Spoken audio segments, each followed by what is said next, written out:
আসেন আপা, আসেন ভাইজান। ভাবি, ভাবি, ভাবি, ভাইজান দেখো কাগরে লই আইছি।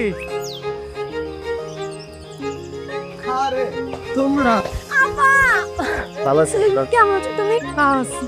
কতদিন পর তোমাদের দেখলাম। দুলা ভাই কেমন আছেন? আমি খুব ভালো, তোমাকে দেখে তো মন অনেক ভালো হয়ে গেল। এই কাজের লোকটাকে কিছু টাকা দিয়ে দাও তো। তারপরে দুলা ভাই আপনাদের সবার শরীর ভালো তো? হ্যাঁ, আরে না না, কি কইতাছেন? টাকা লাগবো কেন? কম হয়ে গেছে?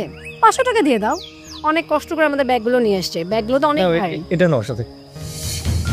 আরে দিচ্ছে যখন খুশি হয়ে নে না। ভাবি কি কইতাছো তুমি? তোমার বোন আর বোনের জামাই আমগো বাড়িতে বেড়াইতে আইছে, আমি হ্যাগো কাছ থেকে টাকা নিমু কেন? কি বলছিস? হ্যাঁ, তুই আমার আপাকে কেন ভাবি বলছিস? কাজের লোক কাজের লোকের মতো থাকবি। তোমরাও না কাজের লোককে লাই দিয়ে দা মাথায় তুলেছ। আয় শোন, এরপর থেকে আমার আপাকে আর ভাবি বলে ডাকবি না, ঠিক আছে? কি কইতাছেন আপনি? আমার ভাবিরা আমি ভাবি বলে ডাকুম না? আপা, দুলা ভাই কি বলছে এই কাজের লোক? আসলে ও আমার ছোট ভাই। হ্যাঁ, ও আমার দেবর।